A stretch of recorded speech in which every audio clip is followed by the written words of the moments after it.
Salut à tous et bienvenue dans l'Aquarium, la nouvelle émission de The Fish Eye, le podcast. Aujourd'hui dans l'Aquarium vont nager les 3 premiers comparses qui ont accepté de m'accompagner dans cette aventure. L'émission a été enregistrée le 23 avril 2020, en plein confinement. Bonne écoute. Je suis l'ennemi, parce que je pense, parce que j'aime lire, parce que je suis pour la liberté d'expression et la liberté de choix. Je suis le genre de mec qui aime aller dans un bon resto et qui se demande s'il va prendre une côte de bœuf ou un pavé de rhum steak géant avec ses frites mayonnaise. Je veux faire du cholestérol, je veux bouffer du bacon, du beurre, des montagnes de fromage. Je veux fumer un bon cigare de la taille de la Tour Eiffel dans un coin non-fumeur. Je veux courir tout nu dans les rues, le corps barbouillé de ketchup en lisant Playboy. Pourquoi ? Parce que j'en aurais eu envie tout d'un coup. Ouais mec. Bienvenue à tous, une édition un petit peu spéciale du podcast aujourd'hui parce que pour la première fois, on est 4 autour du micro, enfin on est plutôt 4 tous derrière notre ordinateur éparpillés un petit peu partout aux 4 coins de France et de Belgique. Nous avons David, Fifi Rouquine et Sam Bender, 3 habitués du Twitter littéraire qui ont accepté de participer avec moi à cette petite interview. Un peu stressés tous, et on va commencer par vous les présenter. David. Bonjour à tous. David Werner, donc je suis sur Twitter, j'écris beaucoup sur les réseaux sociaux, quasi exclusivement d'ailleurs, hein, pour quelques petits trucs que j'écris de mon côté, je publie tout sur les réseaux sociaux et quelques plateformes. Si je dois me définir, je dirais que je suis quand même un petit peu paradoxal comme garçon. Pour vous situer un petit peu, je suis né dans un haut lieu de pèlerinage, le Puy-en-Velay, alors que je chie un peu à la gueule de tous les dieux existants dès que je le peux. Je suis né en Auvergne, mais j'aime pas le fromage. Des dieux existants. Ouais, des dieux qui existent dans la tête des gens, ouais. Je t'assure. Et je suis né en Auvergne et j'aime pas le fromage. Je suis juriste de formation et je déteste le droit. Je suis responsable d'un accueil général et je déteste le téléphone. Enfin bref, je suis un paradoxe sur pattes. Oui, puis je suis papa alors que je suis toujours promis de jamais donner la vie, d'infliger la vie à un enfant. Mais bon, c'est la vie. Je suis un peu pessimiste sur les bords, vous le remarquerez, mais bon, ça c'est qu'un petit détail. Niveau écriture, d'ailleurs, vous verrez, les thèmes que j'aborde, c'est surtout la folie, le suicide, l'apocalypse, des trucs très sympathiques de ce genre-là. Donc voilà, je suis quelqu'un de très positif, hein, vous le verrez au fil de cette interview. Et t'as un double littéraire, votre récit, parce que vous êtes un peu schizophrènes tous les deux sur Twitter. Ouais, bon, double, ouais. C'est vrai que j'ai tendance à utiliser le nous alors que je suis seul. On va dire que c'est un nous communautaire. Mais ouais, j'ai lancé du coup en début 2018 un compte qui s'appelle Votre Récit sur Facebook et Twitter. L'idée c'était de faire des récits interactifs, donc créer une histoire et puis les gens votent à la fin de chaque chapitre et ça influence la suite du scénario. C'était assez novateur à l'époque et j'ai fait une pause d'1 an qui a laissé la place à pas mal d'autres comptes qui l'ont repris et je trouve ça sympa d'ailleurs. Il y a le compte de Pangar qui l'a repris notamment avec des threads interactifs dans leur propre univers et je trouve que ça enrichit de façon formidable, ça permet de créer une communauté. Donc, je vous invite petite pub à aller voir le compte de Pangar Studio sur Twitter. Ce qu'ils font, c'est vraiment super. Là, ceux qui sont autour du micro, qui vont se présenter derrière, vous suivez Pangar tous ? Oui. Vous étiez donc des adeptes de Maxime, qu'on salue, qu'on ne voit plus assez sur les réseaux. Exactement. Je ne le connaissais pas. Mais... Pangar, c'est de la qualité aussi. Hein. Non, c'est pas mal du tout. Il n'est pas tout seul derrière, ils sont beaucoup. Ils ont j'ai l'impression qu'ils sont nombreux, ouais. Des graphistes, des scénaristes, des auteurs. Non, l'auteur, il est seul. Il est seul ? Il est le plus pour le gros de l'histoire, oui, il est seul. Après, il y a quelques stagiaires de temps en temps, mais pour le texte, il nous a bien lancé récemment, il nous a tous fait écrire. D'ailleurs, David, il faudrait qu'on s'y remette. Il nous a tous fait un petit scénario qu'on doit développer. C'est assez sympa de faire participer aussi sa communauté comme ça à écrire sur des espèces de fanfic de Pangar. Plutôt chouette. Bon, merci David. De l'autre côté de la frontière, on a Fifi. Eh oui, à Bruxelles. Moi, j'ai 36 ans, je suis mariée et j'écris de l'érotisme, de la poésie et de la fantaisie. Pas mal d'absurde et bon, j'essaie de me débrouiller tant que je peux. Dans la vie, j'ai fait pas mal de choses et par commencer par des études, j'ai fait un petit peu de tout parce que j'ai jamais su vraiment ce que je voulais faire. J'ai fait plein de métiers aussi différents et au final, même si je travaille dans l'ORECA en règle générale, écrire, c'est ce qui m'a permis de faire tout et n'importe quoi comme je voulais. Donc vraiment exercer tous les métiers que je voulais. Et c'est vraiment ça mon ressort, c'est cette liberté d'être tout et n'importe qui dans mes écrits. Tu t'identifies à tes personnages? Non, pas vraiment, parce que je suis quand même vachement plus sage que la majorité d'entre elles, parce que j'écris essentiellement des héroïnes, même si évidemment les il y a des multiples personnages qui les entourent. J'aime bien mettre en exergue des caractères féminins dans les romans que j'écris, surtout en fantasy, parce que au final, elles sont très peu représentées, à part dans la littérature beat lit ou expressivement féminine. Donc c'est assez rare et, et, et moi j'aime bien en plus exagérer, donc j'en fais vraiment le contraire de ce qu'on pourrait voir chez les mecs aussi, donc avec aussi des reverse harem, des trucs de fou un petit peu, parce qu'évidemment il y a toujours le côté très érotique, limite pornographique heu, chez Oui, moi c'est que de j'aime bien l'érotique tourner. déjà bien poussé. On n'a pas besoin d'utiliser beaucoup son imagination. Non, parce que c'est un truc qui me plaît. J'aime autant parfois être versée dans l'allusion, être subtile, comme parfois vraiment décrire les rapports comme ils sont, etc. Et susciter au final clairement, on va dire la même excitation qu'on aurait dans une vidéo pornographique. Moi, je suis pas. Enfin, j'aime bien ça aussi. Ça fait partie de ma culture, comme j'aime bien le hentai. J'aimais bien les manhwa et tout ça, même malgré tout ce qu'on peut dire on va dire sur ce genre d'art, etc. C'est une forme d'inspiration et que j'aime aussi mettre en satire, en parodie, et cetera, parce qu'au final, ça amène une réflexion assez profonde et c'est une réflexion sur, contre le puritanisme et la violence de notre époque, mais avec le biais, du sexe, en fait, exact. J'ai beaucoup parlé là, pardon. Mais c'était très intéressant. Merci beaucoup. Et notre troisième protagoniste, Sam, tordeur de métal. Oui, bah, donc moi, Sam, voilà, j'ai 42 ans, j'ai 2 enfants, je suis éducateur spécialisé. Donc moi, je travaille avec des enfants déficients intellectuels. Voilà, depuis 2 ans, j'ai fait pas mal de trucs. J'ai travaillé avec des SDF, j'ai travaillé avec des ados en difficulté. Voilà, c'est un peu mon boulot, c'est un peu un truc qui me tient à cœur. Et ça m'a donné énormément de pistes de réflexion pour écrire. Voilà, parce que c'est un travail qui est complètement barré. Donc en fait, quand j'écris, il y a des choses qui ressortent qui viennent de là, quoi. Et bien Non, justement, on va commencer par toi, si tu veux. bah, pas de Euh, souci. Puisque tu étais le dernier à te présenter, pour que tu nous parles de tes projets d'écriture actuels. Alors actuellement, donc moi j'ai écrit cette histoire au roule-papier là, qui a plutôt bien marché d'ailleurs, que j'ai posté sur Wattpad et maintenant sur Scribd. Un petit roman Parce feuilleton qui est parti d'un délire. Voilà, c'est ça, c'est parti de en fait, tout est parti de DJ Pompon, voilà, qui est sur Twitter, qui est quelqu'un que je connais Qu'on et salue bien parce que je pense qu'il est au courant de ce qu'on est en train de faire vu ses oui, tweets de la journée. j'ai pas pu m'empêcher de lui dire hier, voilà.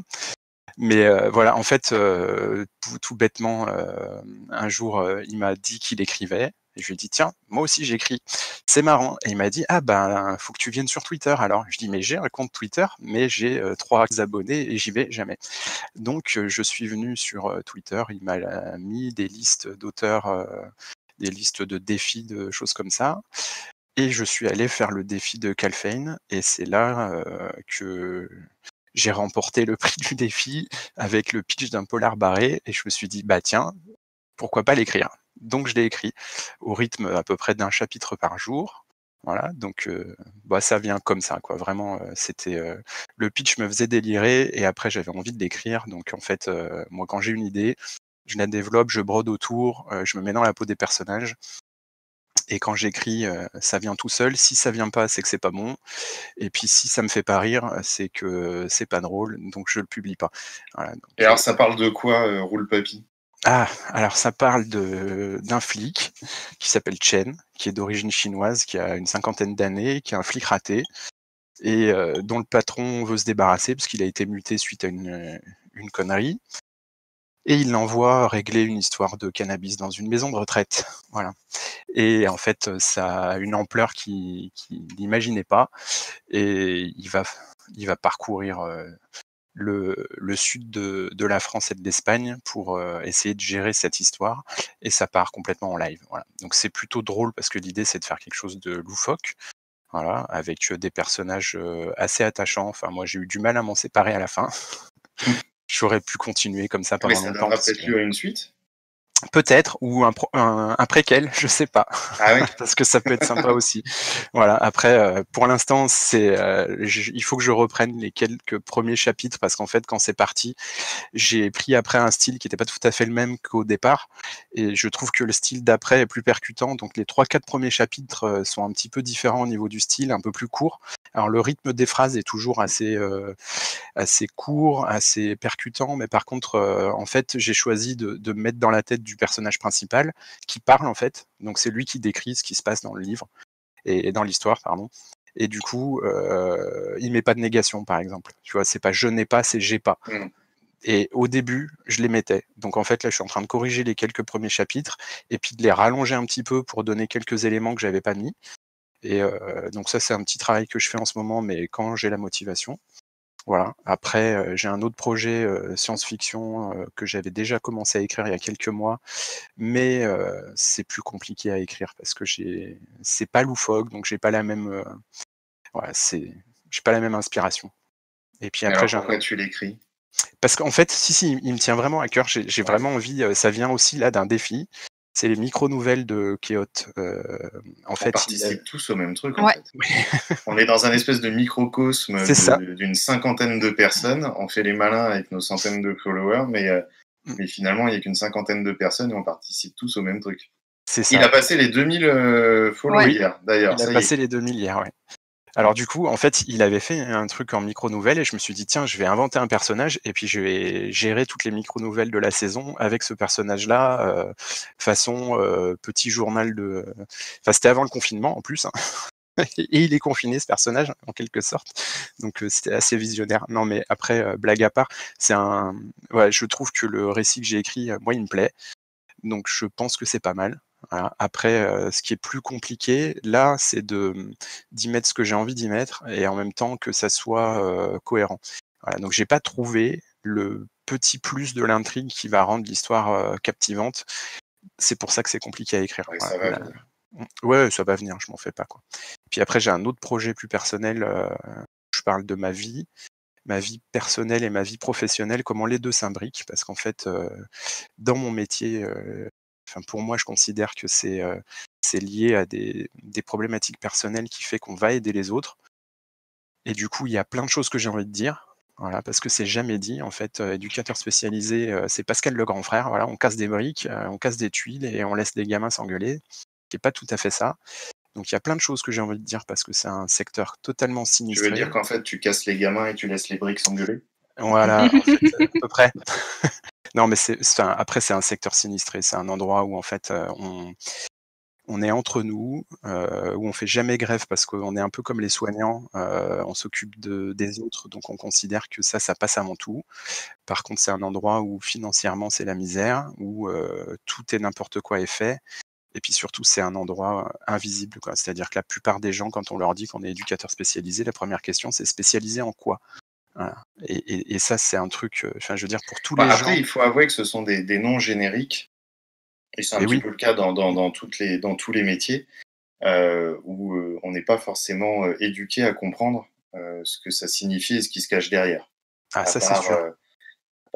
ce que veulent bien nous en dire les médias. Mais moi, personnellement, j'ai absolument aucune idée de ce qui se cache derrière l'intitulé de ce métier, à part tous les clichés que tu as déjà cités. Voilà, bah, c'est ça. Et en fait, l'idée, c'est aussi, au-delà des professionnels, c'est ceux qu'on accompagne, quoi, parce que c'est hyper vaste et c'est vraiment les invisibles. C'est vraiment les gens qu'on voit pas, quoi. C'est soit, enfin, qu'on voit mais qu'on veut pas voir, en fait. Les SDF, les gamins frappés, les gamins violés, les handicapés et ça, juste pour eux, en fait, parce que c'est vraiment, enfin voilà, c'est vraiment un super boulot et que ces personnes-là, elles doivent être dans la société. Et c'est cette idée-là que je veux faire ressortir. Alors c'est le récit que je fais est assez brut. Voilà, c'est pas un truc pour faire pleurer, c'est pas un truc pour enseigner, c'est vraiment quelque chose basé autour de Un souvenirs. témoignage. Voilà, témoignage. Ouais, ça n'a pas de valeur de recherche ou de valeur scientifique, mais par contre, j'aimerais faire comprendre à travers ça ce que c'est vraiment que ces gens et le besoin qu'il y a que ces gens-là soient reconnus dans la société. Et tu en parles à tes collègues, aux gens qui font le même métier que toi, de ce projet? Non, non, non, Non, pas du tout. Et tu leur feras relire? je pense pas. Je ferai relire à d'autres personnes, voilà, qui m'aident en dehors de ça, qui sont auteurs sur d'autres choses, mais pas à Non, mes du collègues. coup, t'as pas peur du retour que ces personnes-là pourraient avoir sur Non. un roman qui raconte, un roman ou un essai, hein, je sais pas trop quelle forme ça va Bah, prendre, mais ça sera... Non, parce qu'en fait, on n'est pas du même monde avec la majorité de mes collègues, d'accord. et que du coup, c'est sous pseudonyme de toute façon, donc ils sauront pas forcément qu'on parle d'eux ou qu'on parle de moi. Voilà. Merci Sam. De rien. Est-ce que Fifi et David, vous avez lu au moins Roule Papy? Ou est-ce que vous avez vu le début de cette aventure J'en suis à la moitié, là. Et puis sinon, j'ai lu d'autres de ces textes aussi. C'est pour ça que je lui dis que il était bon. Et qu'une star était née. C'est vrai? Merci. On est en train d'interviewer une star. On passe à une autre, Fifi? T'as des projets en cours? Oui, oui, la comparaison, ça fait mal. Alors, des projets, j'ai toujours des projets. J'ai une saga que j'écris depuis des années, qui s'appelle Akelon. J'aimerais bien trouver une maison d'édition pour celle-là, et c'est de la fantasy érotique. Un peu plus classique qu'Immoral Immortel, qui est vraiment dans la satire, la parodie, l'exagération, etc. Avec Akelon, j'ai vraiment voulu faire quelque chose de plus classique dans la fantasy, mais avec une héroïne en tant que rôle principal. Et évidemment, bon, toujours beaucoup de cul, mais moins que dans Immoral Immortel, parce que c'est un petit peu moins le sujet.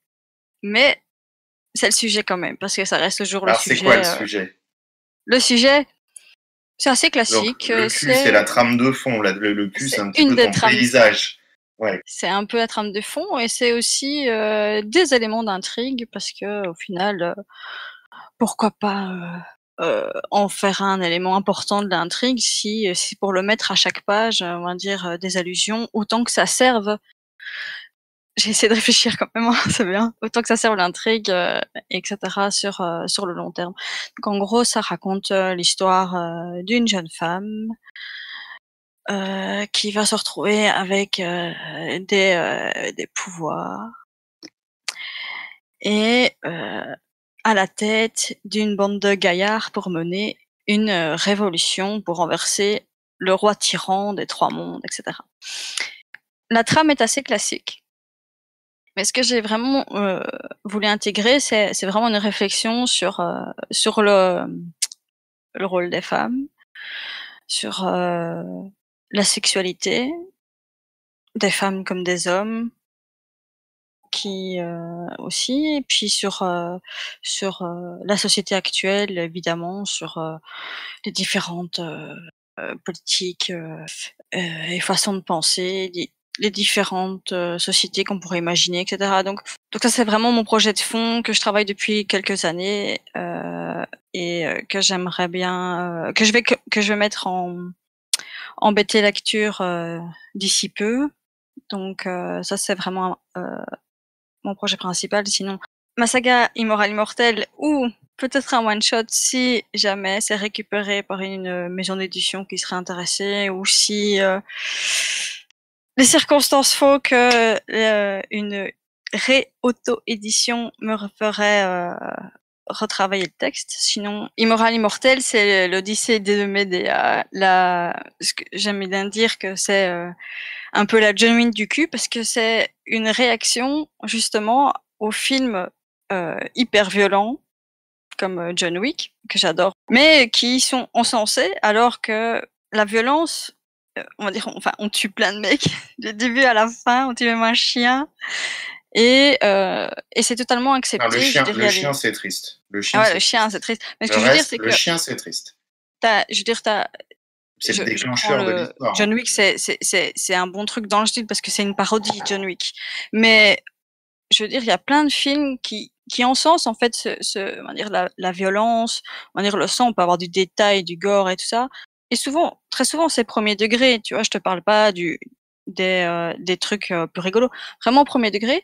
Alors que on me parle d'un coup d'une queue, d'une chatte, enfin,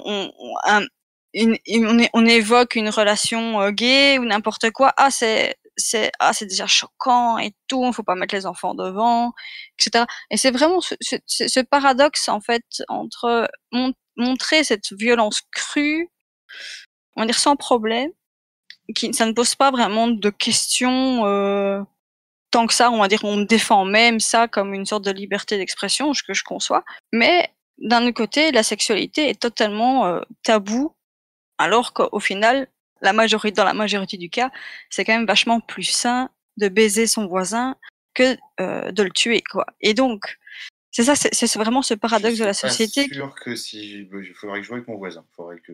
Bon, Oxley, qu'est-ce que vous diriez si on faisait ça à l'ancienne mode? Oh, c'est dégoûtant. Vous voulez dire un transfert de fluide? Non, je veux dire bander, baiser, faire crac-crac boum-boum, s'envoyer en l'air, quoi. Cela ne se fait plus. Le fait que on va dire la morale réprouve davantage, on va dire, la sexualité. Je te parle même pas du viol, je te parle même d'aller baiser ton voisin, tu vois, et de le décrire en détail, tu vois. Je veux dire la pornographie, tu vois, par exemple. Ouais. Après, évidemment, les conditions des tournages des films, etc., évidemment, ça pose d'autres questions. Voilà, et c'est ça que j'aime, on va dire, mettre en exergue, c'est ce paradoxe. Et oui, dans Immorame et Mortel, elle n'arrête pas de baiser, c'est pas toujours consenti. Oui, effectivement, bah ouais, c'est comme quand dans les films comme John Wick, il se prend aussi plein la gueule et tout, et il a mal, ces trucs. Mais t'as ce côté, évidemment, c'est pas consenti, évidemment, tu vois. Et au final, c'est la même douleur qui t'en chie et tout ça, évidemment.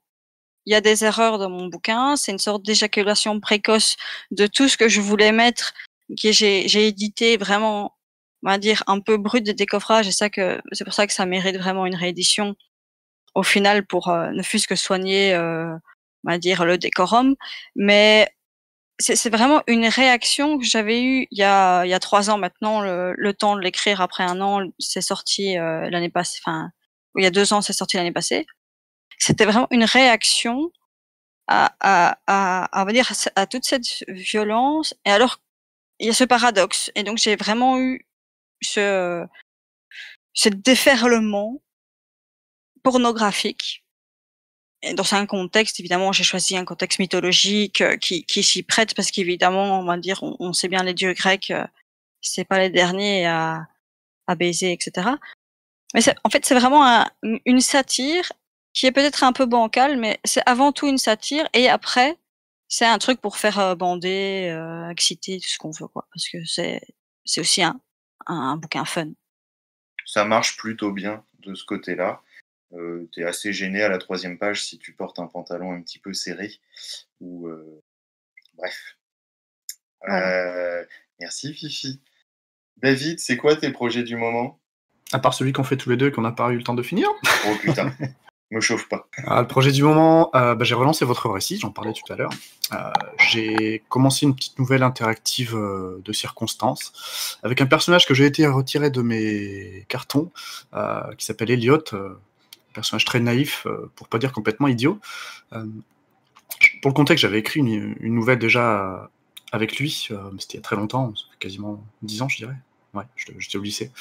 J'avais un copain qui s'était suicidé, et c'était pas le premier suicide que je connaissais dans ma vie, et j'ai eu besoin d'écrire pour comprendre.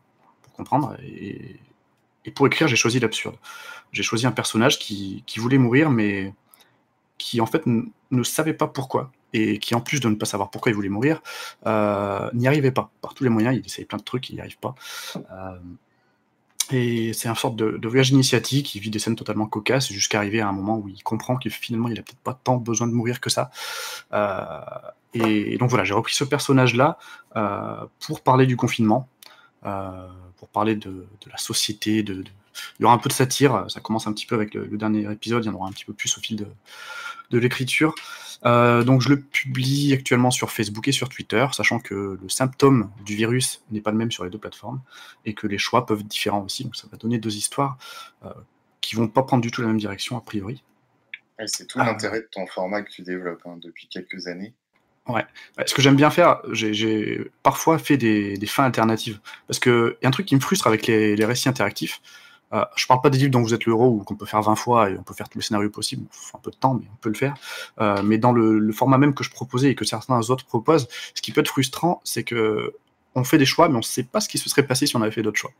Et plusieurs fois dans votre récit, j'ai créé des fins alternatives. Je me suis dit, tiens, j'ai pas pu tout faire en mode alternatif, mais au moins les fins, voir qu'est-ce qui se serait passé si au moins le dernier choix avait été différent. Et là, sur ce récit-là, c'est carrément deux histoires qui vont être différentes, avec des embranchements différents et leurs conséquences différentes. Et l'ambition que j'avais pour certains autres récits que j'ai sortis sur votre récit, c'était de, a posteriori, écrire les choix que n'avaient pas choisi les gens en live.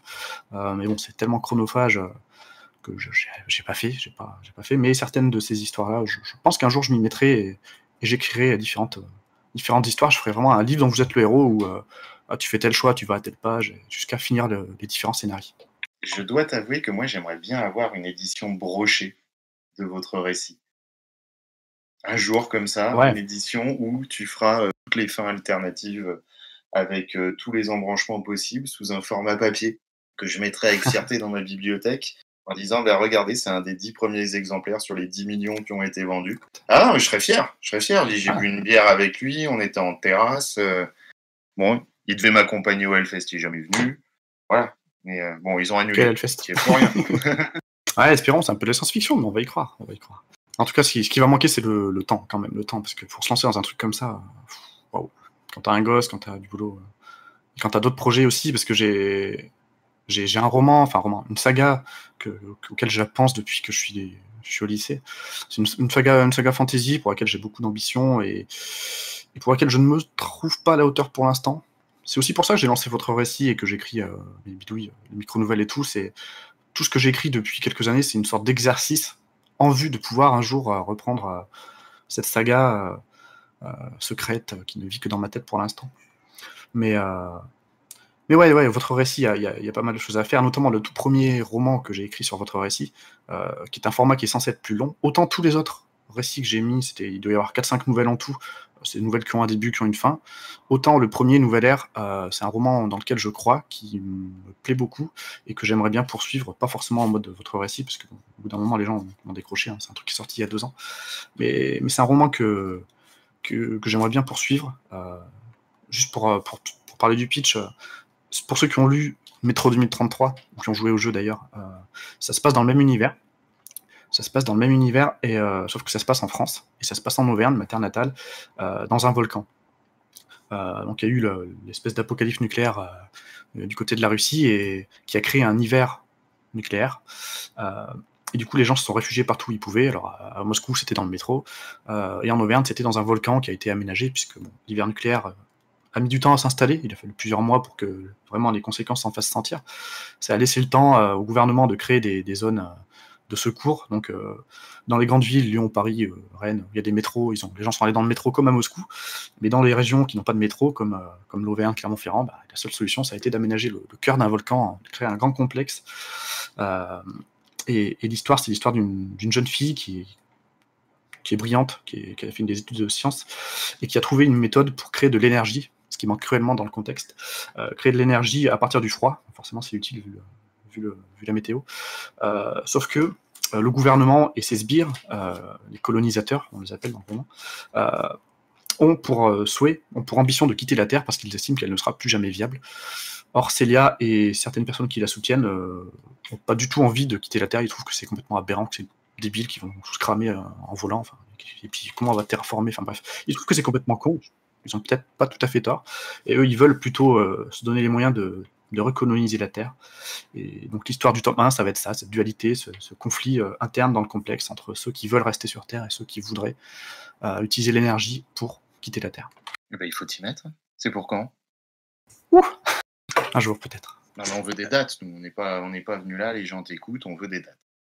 Voilà. Donc l'année prochaine. Piège. J'avais une question. Pourquoi tu as choisi un volcan et pas Vulcania? Ah Oui, tiens, c'était Ouais. déjà fait. Bah ouais, non mais Tu c'est avais que un ancien président en prime. ouais, je sais Gratos. Giscard. je sais pas quand est-ce que Stop. Excuse-moi. J'ai fait dire un truc malsain, mais Je suis désolé. Un truc malsain sur Giscard. Et attendez, hein, parce qu'après on va avoir des problèmes avec la police. Non, pas sur les il anciens. a ses réseaux chez présidents. moi, donc il faut que je fasse gaffe. Non, mais non, pas Vulcania, parce que non, même s'ils ont fait des infrastructures sympas, ça suffit pas pour accueillir 500 personnes. Non, Quoi ils ont créé- Vulcania, ça suffit pas pour accueillir 500 personnes. Ouais, mais si. Non, mais c'est trop proche de la surface aussi. C'est ça, peut-être. Quand t'es au cœur d'un volcan, t'as plus chaud. Quand je dis au cœur, ils sont vraiment pas au niveau du cratère. Enfin, les niveaux les plus supérieurs sont au niveau du cratère, mais le cœur du volcan est bien plus enfoui pour se protéger du froid que ce que peut offrir Vulcania. C'est Ouais, dommage, c'est tout. excuse-moi pour la blague. Non, mais c'est une question Ouais, pertinente on- pour ceux qui connaissent. Et on va la Ouais, garder. bah, j'avais pas la ref, hein, donc. Ah, ben juste Oui, parc, on est un désolé parc pour d'attractions le plat scientifique, pays. on va dire. Voilà, c'est un de nos anciens présidents de la République qui est encore en vie. On ne sait pas trop comment, mais certainement l'air de l'Auvergne, qui a ouvert un parc d'attractions qui s'appelle Vulcania. Voilà. ok. Donc en fait, il a fait une grande clôture autour d'un volcan, puis il a dit regardez mon volcan. Et voilà. C'était la minute tourisme. C'était la Merci. Minute Tourisme. Oui, venez de partout du globe, de tous les hémisphères, visiter Vulcania, s'il vous plaît. On a besoin de relancer l'économie. Le Covid nous a complètement lessivés. N'importe quoi. Écoutez, et David, du coup, je crois que c'est toi avec tes projets, Sam aussi, qui êtes les plus utilisateurs de plateformes. Fifi aussi, mais tu as déjà l'expérience de l'édition papier. Vous utilisez quoi comme plateforme? Alors, j'ai entendu Wattpad, je vous vois sur Scribd aussi. Comment vous les utilisez, ces plateformes? Qu'est-ce que vous en pensez? Est-ce que ça vous apporte de bons feedbacks de la part des lecteurs ou est-ce que c'est juste un endroit où vous déversez complètement ce que vous avez à écrire, ce que vous avez à dire et les retours sont pas si importants que ça? Vas-y, Sam. Bon, moi, j'ai commencé par Wattpad. En fait, quand je me suis dit, tiens, je vais l'écrire mon truc, j'ai cherché, j'ai vu qu'il y avait Wattpad, j'ai fait un compte, je suis parti dessus. Au départ, il y a Calfane qui m'a lu, hein, voilà, avec un ou deux, parce que j'avais pas tant de followers que ça il y a 2 mois. Et en gros, Wattpad, du coup, même si c'est pas toujours l'idéal, parce que je trouve que ça manque de retours, je suis quand même attaché parce que c'est là où je l'ai publié en premier, où je le publiais tous les jours. Mais après, je suis aussi allé sur Scribd parce que j'avais vu un tweet qui était passé sur, alors je sais plus qui l'avait passé, hein, mais sur les différentes plateformes d'écriture et j'avais trouvé sympa le concept de Scribd qui est un petit peu sur le réseau social. Donc Scribd, souvent, quand j'écris un truc, le premier chapitre est énormément lu, bien commenté, et puis après ceux qui s'accrochent vont vraiment commenter, mettre des j'aime. Je trouve que c'est agréable parce que ça donne des retours et on se dit bon, bah ce que j'ai écrit là finalement c'est peut-être pas trop mal, puisqu'il y a quand même pas mal de lectures, il y a quand même pas mal de gens qui répondent. Au début je lisais beaucoup ceux qui me commentaient, et puis après je me suis dit non mais voilà, je C'est peux pas peut-être un tout petit lire peu quoi. le piège à chaque fois, hein. Quand quelqu'un nous met un commentaire ou quelqu'un nous lit, apprécie ce qu'on fait, on a tout de suite le réflexe de vouloir aller lui rendre l'appareil. C'est peut-être un Ouais. mauvais réflexe, non? Et Ah ben bon? au départ je l'ai fait. Et puis là, c'est plus possible. Enfin, je veux dire, c'est plus possible. J'ai pas la grosse tête, mais il y a trop de personnes qui mettent des commentaires, qui mettent des trucs, j'ai pas le temps. Alors quand je C'est dis que c'est un ingérable. mauvais réflexe, c'est toujours agréable, hein, et moi j'aimerais bien aussi, comme toi, pouvoir aller lire toutes les personnes qui me mettent des commentaires, mais d'un coup on se sent redevable et ça te fait parfois une surcharge de travail de lecture, et on lit peut-être même mal ce que ces auteurs-là proposent. Bah, en fait, au départ, je l'ai pris comme ça, mais il y a 1 mois, quand j'ai commencé, ou 1 mois et demi, sur Scribd, je sais pas, j'avais peut-être 60 followers sur Twitter, j'avais peut-être 3-4 personnes qui me lisaient, donc j'avais le temps. Là, il y a un peu plus de monde qui me lit. J'ai passé de 60 à plus de 200 followers en 1 mois et demi. Le mec, il se plaint. Ah, mais non. Non, mais ce que je veux dire, c'est que ça me prend énormément de temps pour aller sur Twitter, juste pour répondre, pour lire, parce qu'il y a des gens qui m'intéressent vraiment. Et sur Mais je Scribd, pense du pas coup, que ce soit être impoli et et dédaigneux. bah C'est justement, simplement, alors c'est l'impression qu'on te donne, c'est peut-être le sentiment que tu as l'impression de donner, mais c'est absolument pas ça. C'est juste un manque de temps de mais pouvoir tout totalement. lire et tout faire. Et puis après, je préfère lire les gens qui m'apportent quelque chose, enfin, plutôt que d'aller lire quelque chose parce que je dois le lire parce qu'il m'a mis un commentaire. Voilà. Donc je préfère passer du temps sur Scribd à lire des trucs qui me plaisent.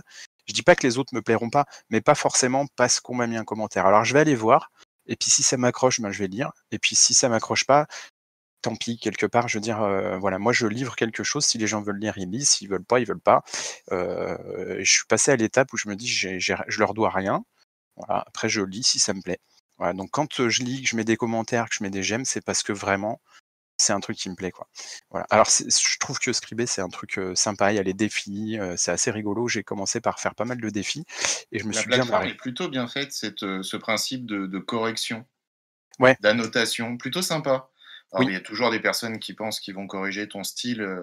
Je suis un petit peu un ayatollah là-dessus parce que je pense que le style ne se corrige pas et je que suis d'accord. chacun peut l'améliorer, le faire évoluer, mais qu'il n'y a pas de grande leçon de style pour quelqu'un qui veut faire une création. Ce qui est à déconnecter de ce qu'un certain Maxime pourrait me rétorquer, d'un écrivain professionnel qui écrirait à destination d'un public défini pour une commande.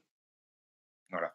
Mais quand on veut publier une œuvre, peu importe le style qu'on emploie, qu'après, et c'est ça que je trouve plutôt sympa sur Scribd aussi, c'est de balancer son premier jet. Alors pour ceux qui connaissent pas Scribd, dès que vous balancez un texte, un chapitre, un poème, peu importe, vous pouvez choisir 3 niveaux. Premier jet, réécriture et texte définitif. C'est plutôt assez ergonomique, c'est bien fait, ça lance des discussions. Et les gens sont assez bienveillants, Ouais, je trouve. Pas trop donneurs je de trouve aussi. leçons. Les corrections, le fait qu'en plus on puisse mettre son texte en position d'être corrigé, bah nous, l'auteur fait déjà la démarche d'accepter les annotations, sinon il a qu'à aller faire un barbecue avec ses potes, hein, s'il n'a pas envie qu'on lui fasse des annotations. Et on est plus enclin justement à être un peu attentif et à aider à cette correction, parfois simplement orthographique et grammaticale, puisque je vous ai dit que moi, les corrections de style, c'était pas mon truc. Bah, après, c'est majoritairement des corrections, une oubli de majuscule, un double espace, une faute par-ci par-là. Après, ce qui est intéressant, je trouve aussi, c'est que quand on republie la modification du chapitre, on peut remercier les gens qui ont contribué à l'améliorer. Alors que sur Scribd, c'est sûr que si après tu publies le bouquin, tu vas pas remercier 50 personnes. Mais je trouve que c'est ce côté un peu réseau social qui est sympathique. Voilà. Après, sur Wattpad, il y a moins ce côté-là. Mais par contre, en tout cas, les gens qui m'ont commenté ou qui m'ont lu, c'est là où moi, ils m'ont donné envie de continuer, quoi. Voilà, si on m'avait dit c'est nul à chier, arrête tout de suite, je pense que j'aurais même pas continué à faire 2 chapitres derrière, quoi. Fifi? Je débute en fait, j'ai commencé grâce à Sam en fait et son défi déification Exact. C'est vrai qu'on en a tous participé à ce truc-là. C'est vrai. et que d'ailleurs, bah, j'ai eu un petit succès d'estime, j'étais pas mécontente, hein, donc pour avoir fait ça et donc j'ai découvert un peu la plateforme, à ce moment-là. Et ce que tu viens de dire sur le fait de se mettre, en différents stades d'écriture, moi j'avais directement mis, fini parce que je me dis: «C'est un concours, bah, c'est fini», tu vois? Je vais pas revenir dessus et en fait maintenant je comprends comment ça fonctionne donc merci Fiche. Ah oui, bah, je suis d'accord. Il a fallu que mon explication de là d'il y a 30 secondes pour que tu comprennes le principe de Scribd. Donc, les mecs de chez Scribd, et les filles d'ailleurs, il faut faire un petit tuto. Ouvrir Alors une c'est chaîne peut-être parce YouTube que pour j'ai expliquer fait, à nos amis du plat pays que en c'est fait il y a peut-être plusieurs non, crans. j'avoue c'est de ma faute, j'ai fait, OSEF, le tuto, hein. J'ai fait, je voulais juste coller mon texte, tu vois? Ça m'a dé En fait, à la base, je suis sur WhatsApp. J'ai pas publié grand chose parce que, heu, je trouve ça un petit peu mou comme plateforme, en tout cas de mon côté. Si tu fais pas de la pub toutes les 30 secondes, Ouais, il il y y a a pas beaucoup de grand pubs, monde hein. qui vient Qu'est-ce qu'on a comme et notification Et peut-être aussi que je fais pas des trucs qui intéressent vraiment la communauté WhatsApp quand tu vois vraiment ce qui fonctionne, c'est peut-être plus jeune, et cetera. Voilà, moi j'écris de la poésie, j'écris des trucs de cul un peu sérieux, on va dire,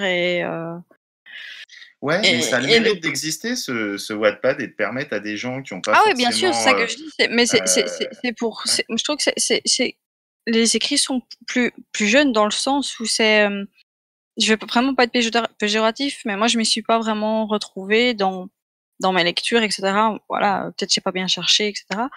J'ai pas fait ma pub, tout ce que je veux, comme il fallait non plus. Mais je trouve pas que ça correspond comme on va dire la proposition C'est difficile de s'y sur retrouver. Ouais. Wattpad. Après j'ai des gens que je lis de temps en temps, et cetera, et tu es content de les retrouver, mais voilà. Et sur Scribd, je trouvais que c'était peut-être déjà peut-être un petit peu plus mature. Après c'est peut-être aussi le cercle dans lequel je tombe, hein, ça voilà, j'ai pas vraiment été voir plus loin. Mais je sais pas, C'est je vrai que trouve ça Scribd, ces peut-être derniers temps, on a retrouvé tout le Twitter littéraire, enfin en tout cas le voilà, Twitter littéraire qui est autour là de communauteurs, etc. donc à voir si je vais migrer tous mes textes là-bas, si je vais en ajouter des nouveaux ou pas, voilà, parce que j'avoue ma grande fainéantise aussi, donc c'est, quand je c'est aussi un peu de ma faute si j'ai peu de vie, donc c'est vrai que, à l'heure actuelle, si tu penses pas, sur plusieurs dimensions, on va dire tes propositions, et à moins d'avoir un talent inné comme notre chef Sam Bender qui débarque et rafle la mise avec, quelques vieux et quelques pétards, eh bien, effectivement, c'est quand même pas mal de travail si tu veux être visible sur l'une ou l'autre plateforme comme dans l'auto-édition, et c'est un travail de tous les jours sur tous les réseaux, et je sais pas si vraiment, je fais le nécessaire. C'est vraiment du petit travail de fourmi, petit à petit, qui se fait plus sur Twitter. Au final, je m'amuse plus sur Twitter à faire de l'instantané que du, heu, sur du long terme, sur les plateformes, au final. David, Voilà. on t'entend pas? Je suis là, c'est normal, je bois les paroles de Sam et de Fifi. Oh là là, tu trop gentil. Non, mais c'est vrai, c'est intéressant. Et du coup, ouais, par rapport aux plateformes, moi, Wattpad, je l'utilise vraiment comme un. Comment dire pour le blog comme le blog que je n'ai pas eu le courage de finir. C'est vraiment la plateforme où je mets tous mes textes depuis 2 ans et je me préoccupe pas du tout de l'aspect communautaire. C'est vraiment, voilà, si je dois renvoyer un lien vers un texte, je balance le lien Wattpad et point, quoi. Parce que niveau communauté, j'ai essayé de m'y impliquer, d'aller voir ce qui se passe. Bon, ça me correspond pas, on va dire. Ça me correspond pas du tout. La seule œuvre que j'ai lue et vraiment appréciée sur Wattpad, c'est La mécanique du temps de Carole. Carole avec un K, underscore SC, si je me trompe pas. C'est un roman fantastique plutôt, fantastique historique, qui se déroule en parallèle entre la Seconde Guerre mondiale et l'ère moderne, avec des orbes qui permettent de voyager dans le temps. J'ai vraiment trouvé ça sympa, les personnages sont très attachants, donc je tenais à le souligner parce que sur Wattpad, c'est le seul truc vraiment bien que j'ai pu trouver.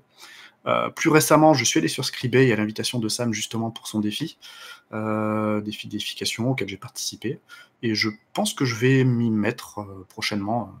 Je vais, si je suis pas feignant, moi non plus, je vais tenter de faire migrer ce qu'il y a sur Wattpad vers Scribd, ne serait-ce que parce que Wattpad est aussi pas mal buggé, je trouve.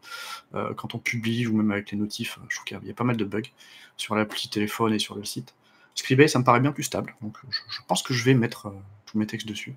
Et la fonctionnalité de correction, de relecture est vraiment sympa. Ouais, je trouve la gestion des chapitres aussi, quand tu veux rajouter, alors moi qui publie surtout des poèmes en ce moment, plutôt sympa de pouvoir rajouter rapidement quelque chose que tu as écrit. La plateforme est plutôt bien. Je crois ils viennent de dépasser les 40 000 à peine, hein, c'est ça, inscrits. Ouais, je crois. Seulement. Ils ont tweeté comme des malades la semaine dernière. Donc c'est une petite communauté. Ça réagit plutôt bien. Les gens sont plutôt sympas. Après, juste pour Scribd, ce que je trouve moi d'intéressant, c'est les défis. Tu vois, c'est ces défis-là parce que ça te met en lien avec plein d'autres gens. Je trouve ça vraiment intéressant. Et moi, je suis tombé sur un des premiers défis avec une grosse faute d'orthographe dedans. C'était un truc sur un super-héros. Et la phrase, c'était « Si vous auriez un super pouvoir, ce serait lequel ?» Et du coup, je me suis dit, bah, ça serait le pouvoir d'avoir un Becherel dans la tête. Un texte là-dessus. Petit message d'ailleurs pour Becherel ta mère qu'on a perdu depuis 1 an. Son compte est toujours actif, mais il répond plus quand on lui envoie des messages. Voilà, du coup, j'ai fait ça. Et pareil, une fois, quelqu'un qui avait posté une chanson YouTube et de faire un défi. C'était une reprise d'Aline que je trouvais mais molle du genou, affreuse avec de l'autotune. Et j'ai fait les paroles en disant c'est horrible. Enfin, si vous avez l'occasion, allez le lire parce que moi je me suis marré à l'écrire. Donc ça prend 3 secondes et voilà, je trouve que c'est vraiment rigolo ces défis quoi, parce qu'on peut les prendre au sérieux comme on peut écrire des âneries. Et moi ça me va bien quoi. C'est vraiment sympa les défis sur Scribd. Surtout pour des textes courts, des choses que tu peux écrire en 1 heure, 2 heures et balancer comme ça juste après avoir fait une petite correction orthographique. Et d'ailleurs, tiens, est-ce que Moi, vous j'écris pas utilisez aussi des vite, hein. outils Comment ça t'écris pas aussi vite? Mais tu vois, le texte qui fait même pas 1 minute de lecture Ouais. sur déification, bah, j'ai mis 2 jours à moi à écrire. Tu peux pas croire. Hein. Ouais, mais il est tellement bien.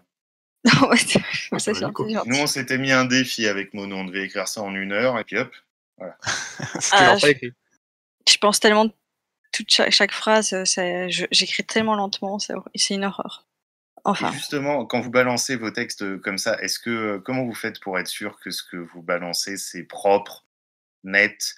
Est-ce que vous utilisez des outils de correction? Est-ce que vous attendez, comme sur la plateforme Scribd, que ce soit les autres qui vous fassent part des erreurs, des coquilles, des fautes d'orthographe, de grammaire? Non, Ouais, j'ai investi dans Antidote il y a une petite année maintenant, 1 an et demi, et c'est un investissement particulièrement rentable. Alors, évidemment, petite pincette, hein, ça ne remplacera jamais une relecture humaine, mais ça fait du bien quand même, parce que quand on écrit, je pense que je suis pas le seul dans ce cas-là, on fait des fautes, mais dont on a presque honte, parce qu'on est dans le truc, on est lancé dedans, on se préoccupe plus du fond que de la forme, et ça permet vraiment de regarder la guille le plus gros, avant la relecture évidemment des gens. Ouais, moi j'utilise pas Antidote. Enfin, du coup j'utilise un dictionnaire et C'est bien aussi. un dico de synonymes aussi, parce que j'ai tendance à faire des répétitions. Après j'ai des tics d'écriture. Donc en fait, une fois que j'ai écrit, j'écris sur un autre support. Ouais, en général, j'écris pas sur Scribd ou Wattpad. Et du coup, là, je relis une première fois. J'essaie d'élaguer tout ce qui est les fautes évidentes. Voilà. Après, sur les fautes d'accord, si je suis pas sûr, je vais vérifier. Dans tout ce qui est les répétitions, en fait, je fais du contrôle F tout bête. Hein, voilà, pour sur certains trucs. Quand on décrit des scènes, on met souvent je vois, j'entends, etc. Donc ces mots-là, je les mets automatiquement, je les transforme. Après, j'utilise un site en ligne qui s'appelle Scriben, où on peut mettre son texte. Alors, je l'utilise en version gratuite, donc tu peux pas tout mettre d'un coup, donc c'est un peu contraignant, mais ça me permet de revoir certains trucs, certaines fautes que j'aurais pas vues parce que normalement je les fais pas. Voilà. Et puis j'essaie de le mettre le plus propre possible, en sachant qu'il va toujours manquer, y avoir un double espace, une majuscule quelque part. Donc je le mets jamais en texte final sur Scribd. Et quand je le mets sur Wattpad, les gens me font des corrections. Alors j'attends pas qu'ils me fassent la correction, mais il y a toujours 1 ou 2 trucs qu'on peut oublier. Pardon. Il y a toujours un ou 2 trucs qu'on peut oublier. Voilà. Et les autres? j'utilise depuis peu Antidote aussi. Avant, sinon, j'utilisais un peu comme Sam, à l'ancienne, des Dico, Becherel, mais toujours des fautes qui t'échappent malheureusement. Et donc on fait au mieux. Et puis après, soit on publie sur les plateformes et on laisse corriger les fautes par les autres. Même si j'essaye en général d'en avoir le moins possible, mais il y en a toujours qui t'en échappent. Et voilà. Donc sinon, depuis que j'ai Antidote, je pense que j'en fais encore moins. Et puis vu que c'est un travail de chaque jour, au final, on finit aussi par faire moins de fautes, plus on écrit. Donc au fil des années, Vous on écrivez notre tous beaucoup tous les jours? heu, Ça vous prend du temps sur vos journées? Vous consacrez du temps tous les jours, un peu comme une astreinte ou c'est quand ça vient comme ça? Ah, moi, c'est alors moi quand je ça vient. Enfin, je veux dire, j'écris, quand j'ai écrit Roule Papy, j'essayais de m'astreindre à le faire 1 fois par jour pour contenter les gens qui me suivaient. Et puis quand j'avais pas d'inspiration, je commençais à écrire, je laissais tomber. S'il y a un truc qui me vient, je l'écris, si ça vient pas, voilà. Donc je peux passer une semaine sans écrire, c'est pas un souci, quoi. Moi, je pense que j'écris quasiment tous les jours. Parfois, ça peut être cumulé, ça va être une demi-heure parce que je vais être interrompue, je vais pas avoir d'inspiration, j'ai d'autres choses à faire ou je ne fais que réfléchir à ce que je pourrais écrire. Et puis, je peux écrire 16 heures d'affilée si j'ai l'opportunité. Bon, j'ai pas d'enfant, donc évidemment c'est plus facile. Et que quand j'ai vraiment l'opportunité, et que tout le cadre, l'inspiration, la bulle, tous les facteurs sont là, oui, je peux travailler d'une traite. Sinon moi j'essaie quand même de travailler un petit peu tous les jours, ne fût-ce qu'avec la MN, de Chaos, la micro-nouvelle. Tous les jours C'est un écrire, très très bon exercice. On remerciera jamais assez tous ces gens voilà, qui font des défis scribés, mais de tous ceux qui lancent ces défis sur Twitter. micro-nouvelles. Il y en a plein qui arrivent tous les jours. Là, on a Pangar qui nous propose, à tous ceux qui ont répondu à un de leurs tweets, petit travail qu'on doit finir avec David, d'écrire notre propre mini-saga dont vous êtes le héros. Ce sont des bons exercices, hein, et je pense que le Twitter littéraire, au-delà de temps en temps, toutes les envolées lyriques qu'il peut y avoir, comme un petit peu toutes les communautés Twitter, il y a tous ces exercices tous les jours qui nous aident aussi à travailler notre écriture. Ouais, bah c'est sûr, hein. Après, il y avait, moi j'aimais bien aussi le rewriting skills de Anthony Allais, là, qui mettait en fait une phrase et il fallait la réécrire selon une consigne, quoi. Par exemple, sur un point de vue Oui. différent ou voilà. Ça s'est arrêté. Pour l'instant, ouais. Après, Bien. c'est comme l'incipit de Loda 72 qui était sympa aussi. Enfin, tous ces petits défis, je trouve que ça permet de. Moi, ça m'a vraiment fait progresser et c'est ce qui m'a permis de trouver un style. Enfin, à un moment donné, ça a fait un déclic et je me suis dit, tiens, ça, c'est comme ça que j'aime écrire et c'est grâce à ces défis-là. J'avoue que j'ai eu le même genre de déclic sur, vraiment la tonalité, vraiment absurde et satirique, que je maîtrisais pas vraiment, vraiment avant de mon côté, avant que j'arrive sur Twitter et cetera. Et c'est vraiment grâce à Twitter et essentiellement mes micro-nouvelles qui ont lancé cette envie d'écrire dans l'absurde. Et c'est vraiment ce côté-là, je suis vraiment contente parce qu'en plus, bon, je suis belge, il faut que je représente un peu, quoi. Et et voilà. Et donc j'ai vraiment l'impression là depuis 1 an de vraiment, affiner ce ton.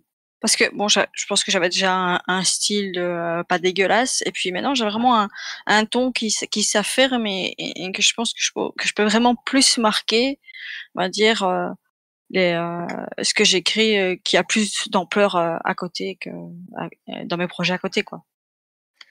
Écoutez, je suis ravi de discuter avec des auteurs et autrices qui avaient commencé à écrire parce qu'ils avaient des trucs à dire, des histoires à raconter. Alors, pour vous connaître un tout petit peu mieux, et on va commencer par David, et n'hésitez pas à l'interrompre si ce qui répond vous fait sursauter. Je vais vous poser 6 questions,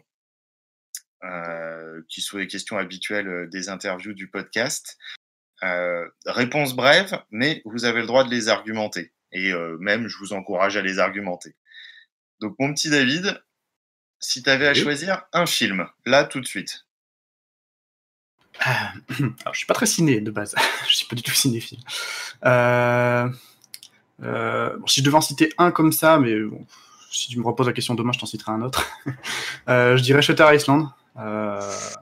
Ce voyage dans la folie. Ah, j'ai pas lu le livre, j'ai vu que le film. Mais ce voyage dans la folie la plus profonde, cette ambiguïté qu'il y a, notamment à la fin, ça m'a vraiment marqué. C'est un film que j'ai plaisir à revoir régulièrement. Les premières fois, c'était surtout pour essayer de le comprendre. J'y suis toujours pas arrivé. Mais enfin, du moins à la fin. J'ai plusieurs théories là-dessus, mais bon. Non, vraiment, c'est un super film. Et si demain tu me reposes la question, je te citerai Inglourious Basterds. Et après-demain je vais t'en citer 2. Non, là, je... Fifi. Demolition Man. Bien. Je l'ai revu il y a pas longtemps. Magnifique. Je pense que c'est un de mes rat films. burger, hein? It's a rat burger. Alors, tu le regardes en VO ou en VF? Alors, toute ma jeunesse, je l'ai regardé en VF et depuis qu'il y a internet, en VO. Oui, parce que c'est quand même Tu veux dire que éditouré dans en ta VF, jeunesse, quoi. il n'y avait pas internet? Ouais, mais bon, j'ai eu internet, j'avais 18 ans, quoi, donc ça va. Et, donc, ouais, non, c'est un de mes films préférés. C'est une parodie géniale qui retentit à plusieurs niveaux, autant dans l'humour que dans l'anticipation au final. Et puis il y a des répliques cultes, il y a Sandra Bullock, il y a Stallone. Enfin, c'est un film terrible, de un excellent série B qu'il faut absolument avoir vu si on aime la parodie d'anticipation et tous ces délires-là. Et voilà, c'est vraiment un très bon film à mon avis, quoi. Pour les 3 coquillages, voilà. Ah oui, on sait toujours pas comment s'en servir. Moi, ça serait Land of the Dead de Romero. Parce que j'adore Romero. Je trouve que c'est un mec Ça calmait tout le monde d'un coup. qui a été quand même vraiment. Enfin, c'est une pierre angulaire du cinéma d'horreur. Voilà, La Nuit des Morts Vivants, c'est un truc. Faut vraiment le voir, quoi. En plus, c'est libre de droit parce qu'il a mal négocié ça. Et Land of the Dead, ça doit être le 4e. Ouais, c'est le 4e qu'il a fait avec Simon Baker, qui est celui qui jouait le mentaliste qui passait à la télévision avant qu'il le fasse. Voilà, avec Asia Argento aussi. Et en fait, je sais qu'il est décrié par pas mal de fans de Romero, mais c'est vraiment un film particulier, quoi.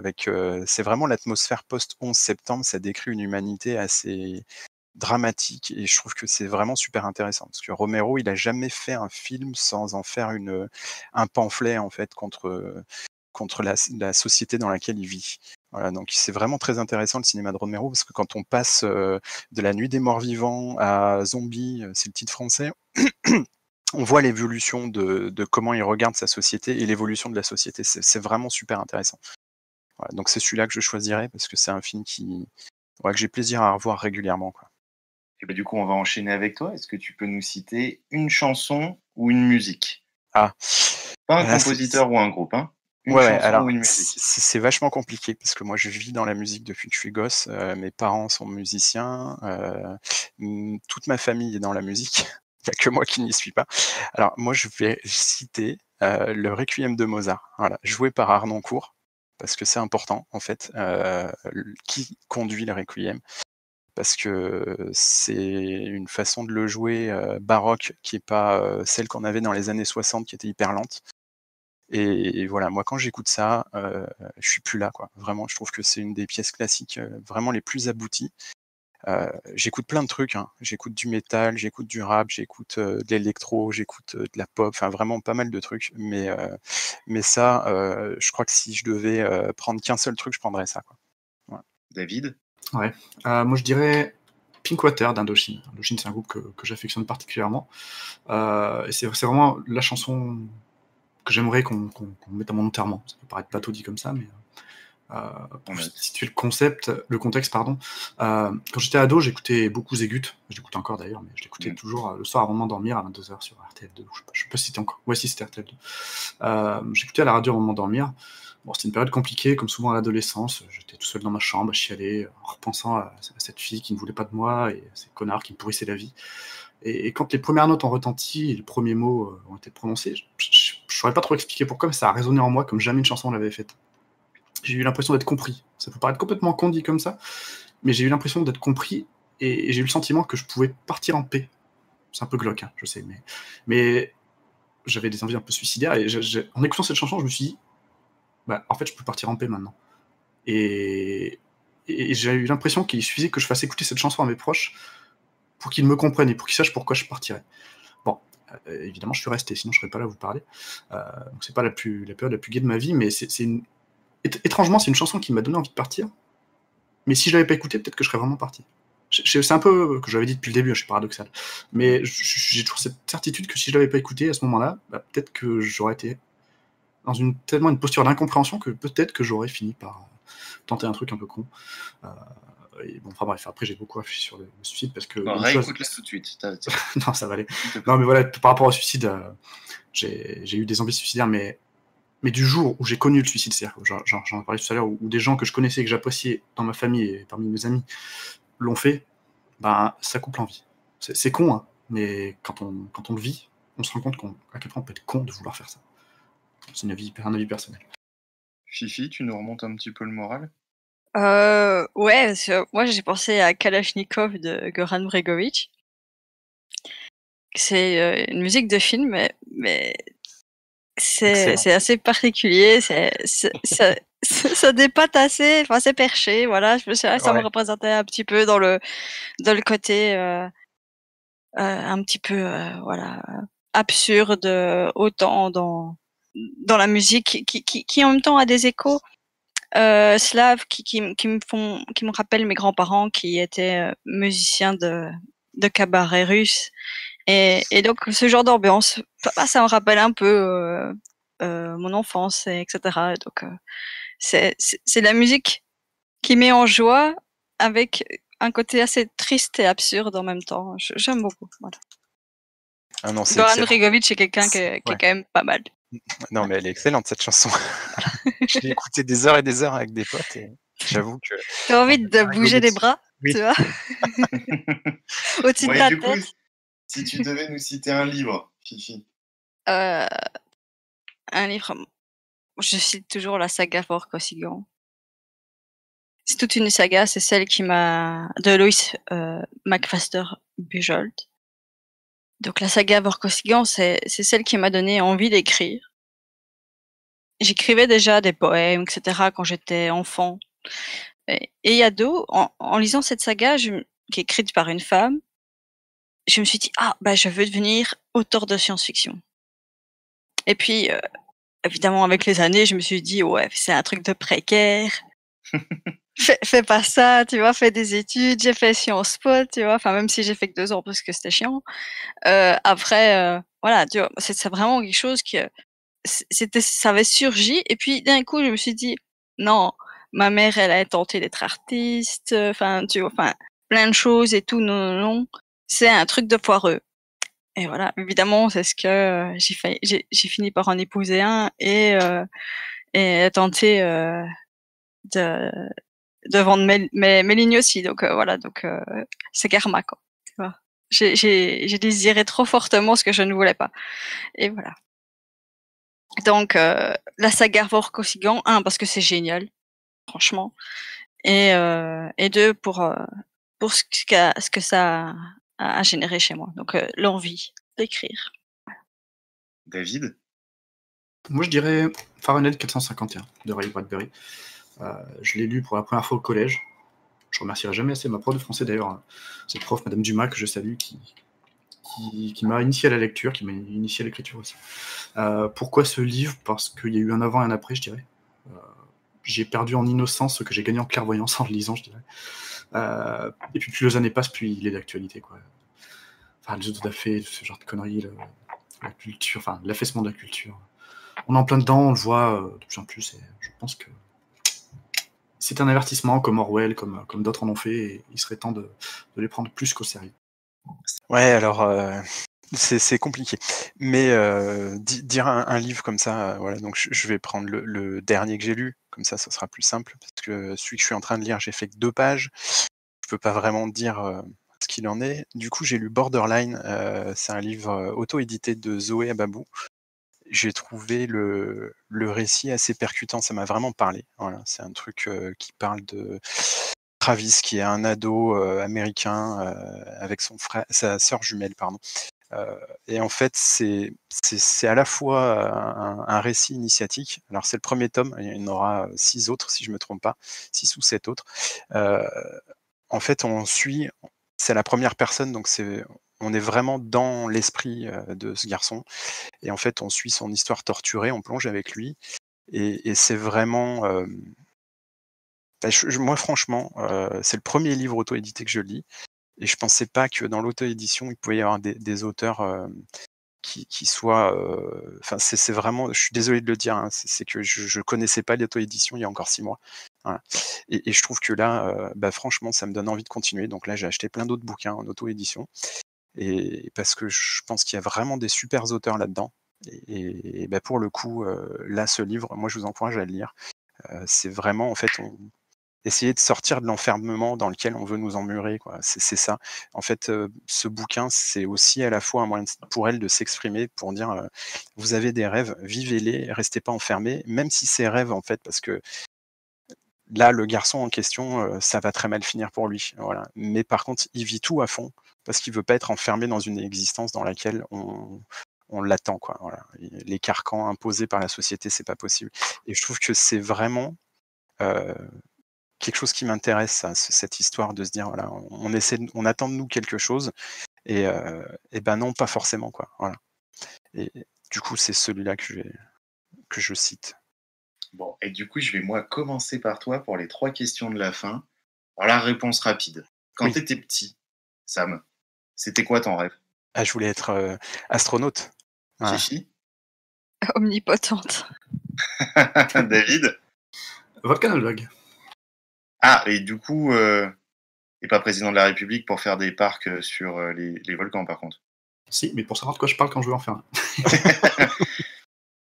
Et maintenant que t'es grand, David, c'est quoi ton rêve? Ah là là là là. La liberté. La liberté. Déjà, je trouve que. Alors, je parle pour moi, hein, je sais bien que c'est pas le cas de tout le monde, mais là, pendant ce confinement, je l'expérimente. Le fait de pouvoir faire ce qu'on veut, quand on veut, un peu se lever, quelle heure qu'on veut, lire, regarder ce qu'on veut, quand on veut. Enfin bref, j'expérimente. Est-ce que c'est ça la pas mal. liberté? Pour moi, c'est ça, ouais. Ah, c'est totalement ça. Ok.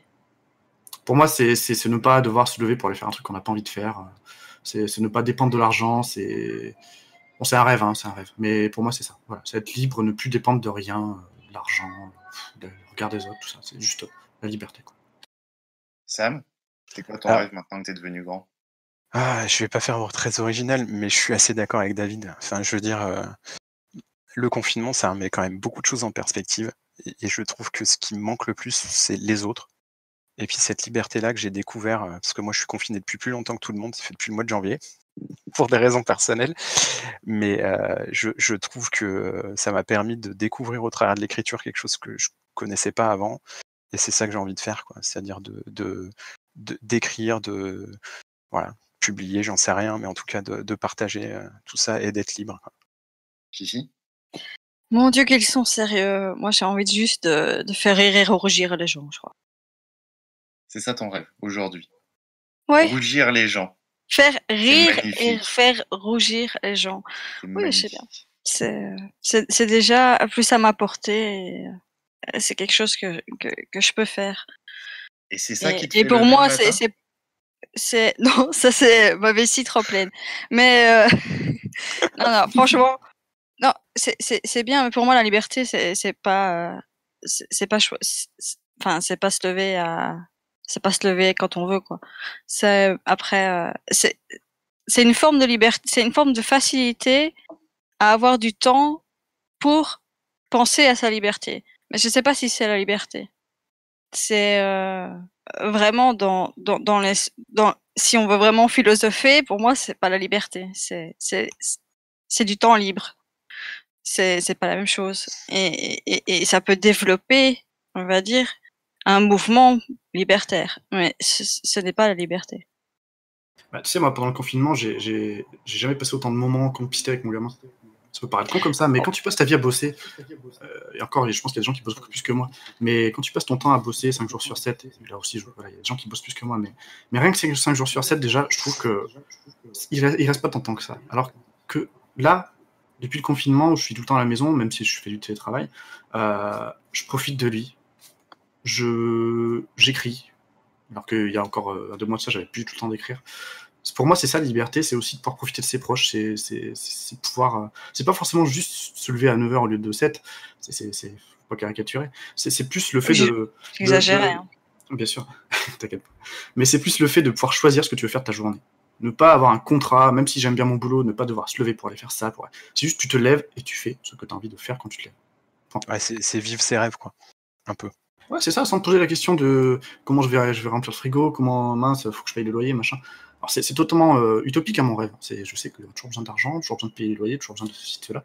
Mais voilà, moi mon rêve, ce serait un truc totalement inatteignable, ce serait juste de pouvoir faire ce que je veux de ma journée en me levant le matin. Bon, Fifi, à toi la dernière question. Qu'est-ce qui fait, en dehors de ta vessie trop pleine, que tu te lèves le matin? C'était ma réponse. C'est vrai? Je la garde. Mais oui. Oui, je la garde. Sam, qu'est-ce qui te Bah. lève le matin? Mon réveil. Mon réveil. David?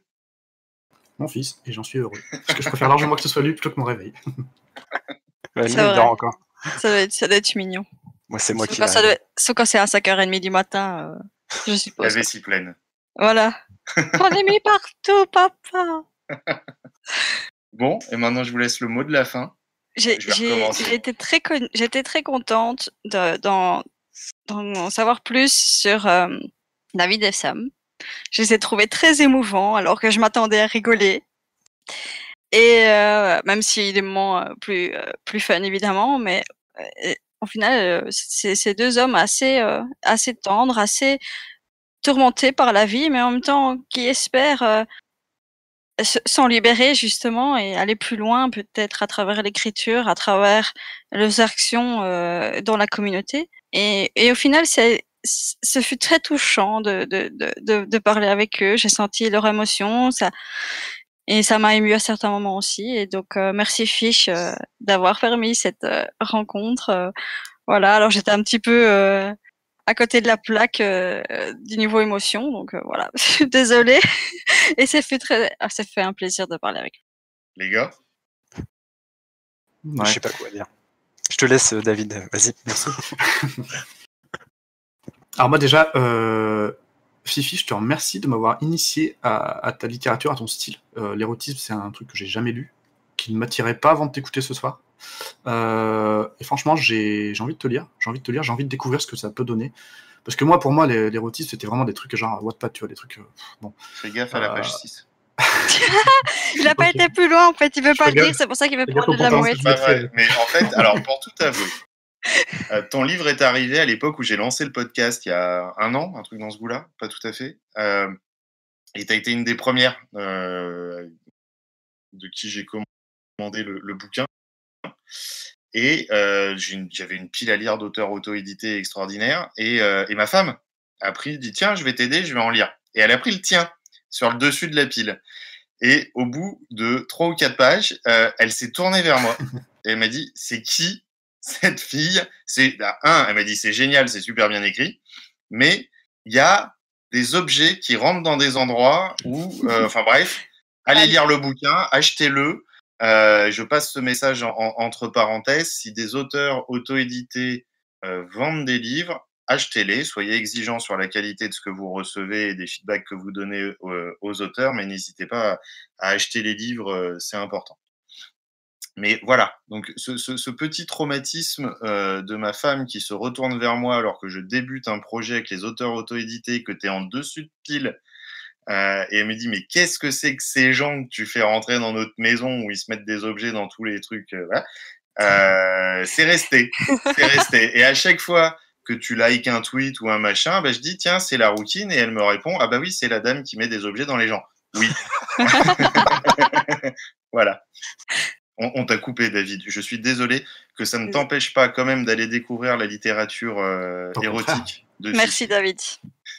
Au contraire, et par rapport à Sam aussi, c'est vrai que c'est touchant de découvrir quelqu'un d'un métier. Moi, je savais du public, je suis fonctionnaire territorial, mais pas de cette façon-là. Je suis pas dans le social, je suis vraiment quelque chose de plus général, même si je gère un point d'accès au droit où je vois des choses. Enfin, je reçois des gens qui doivent ensuite... qui sollicitent des juristes pour des choses qui peuvent être terribles. Mais là, le contexte dans lequel tu évolues, je trouve ça magistral. Enfin, magistral, je sais pas si c'est le mot, mais c'est magistral parce que c'est vraiment l'humain d'abord. Je reprends pas un slogan politique du tout, mais c'est l'humain d'abord. Et quand tu parles de tes collègues qui veulent soigner les gens, ça me fait un peu penser à certains hurluberlus qui, par idéologie, veulent soigner les gens qui pensent pas comme eux ou qui ont d'autres mœurs que les leurs. Non, il y a des gens qui ont juste besoin d'être accompagnés, et ça, je pense que c'est un bon message que j'ai retenu. Faut pas vouloir faire rentrer les gens comme on voudrait qu'ils soient. Parfois, ils ont juste besoin d'une main tendue et d'un accompagnement. Et il faut respecter ça, quoi. Ouais, mais ils me font rougir, là. Non, alors après, je suis désolé, je vous connais pas en tant qu'auteur par vos écrits. Voilà. Après, moi, je suis séduit par ce que vous écrivez sur Twitter. J'ai une liste de lecture qui s'allonge de jour en jour. Donc, je vais aller vous acheter. Voilà. Par contre, effectivement, voilà. Moi, en venant sur Twitter, je m'attendais à rien. Et en fait, mais je trouve ça excellent, quoi. C'est-à-dire, cette communauté, moi, je m'éclate vraiment. Je vais lire à droite, à gauche. Et puis, je m'attarde vraiment à la personnalité des gens, de ce qu'ils mettent sur Twitter, pour me dire tiens, ça c'est intéressant ce qu'il dit, ça me plaît, sa personnalité elle est pas mal. Donc là je vais aller prendre son bouquin, quoi. Voilà. Donc en fait là par exemple j'ai été prendre celui d'Alexandre Page, Partir c'est mourir un peu, parce que je trouve que c'est quelqu'un je sais pas, il y a une sorte d'humanité qui ressort dans ce qu'il dit. Alors ça, il faudra que tu nous en parles, parce que moi, je le connais depuis que j'ai commencé aussi le Twitter littéraire, et en fait, j'ai un vrai souci avec le titre de son livre qui est formidable, mais c'est qu'à chaque fois, j'ai Coluche qui pointe et qui me dit partir, c'est crever un pneu. Et du coup, je n'arrive pas à me lancer, et à chaque fois, parce que c'est génial, et en plus, il écrit des trucs extraordinaires sur Twitter, on sent que la communauté le suit, tous les gens qui ont lu son livre sont unanimes de dire que c'était formidable, etc. Et à chaque fois qu'il met sa couverture sur Twitter, moi j'ai Coluche qui apparaît, recta, et hop, partir c'est crever un pneu. Désolé. Ouais, mais tu vois, c'est voilà, moi c'est vraiment parce qu'il mettait comme tweet, comme chose comme ça que ça m'a attiré. Pareil avec Alexandra Bord et puis Le vent emporte les hurlements, que j'ai commencé, je suis à 1%, donc voilà. Ou Keot avec Éclat de silicium. Enfin, c'est comme ça que je découvre des choses que j'imaginais même pas. Et je trouve que c'est super bien parce que ça. Enfin voilà, on n'est plus dans ces carcans qui peuvent être parfois enfermants de certains auteurs qui vont séduire un public avec toujours le même texte, toujours le même type d'histoire. Là, c'est vraiment. Enfin, du coup, je trouve ça super intéressant et je suis vraiment très heureux. Et du coup, je remercie, mais alors 1 million de fois DJ Pompon, parce que sans lui, je serais jamais là.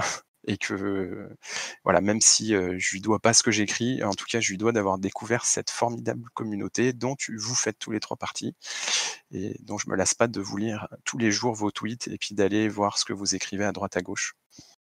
Merci. Merci. Merci à tous les 3. Merci d'avoir accepté de participer à cette première conversation un petit peu improvisée. J'espère que ça plaira à tous les gens qui vont écouter. En tout cas, je suis sûr qu'ils auront passé un bon moment à vous découvrir et à découvrir les personnes qui sont derrière les textes que vous écrivez et comprendre pourquoi vous les écrivez et pourquoi ça part largement en cacahuète tous les soirs sur Twitter. Et j'ai dit cacahuète parce que je me dis que j'ai peut-être pas le droit de dire couille. Voilà. Mais, et j'ai hâte de vous retrouver par écrit sur Twitter. Merci vraiment sincèrement d'avoir participé à ça. Organisé. J'espère qu'on va faire des milliers d'écoutes. Ça va être un truc extraordinaire. Prenez du bon temps, restez confinés, toussez dans votre coude. Et d'ici à ce qu'on se retrouve sur Twitter, n'oubliez pas, soyez heureux. Et ça, c'est la référence ultime à Demolition Man.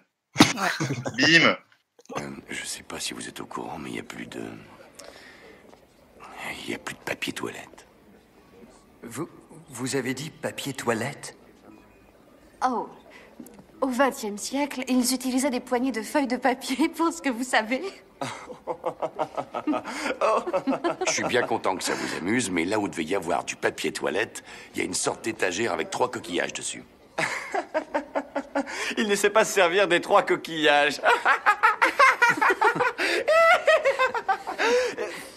Je conçois que ça puisse être déroutant. Voilà, j'espère que cette première émission vous a plu et qu'il y en aura beaucoup d'autres. À très bientôt dans l'Aquarium.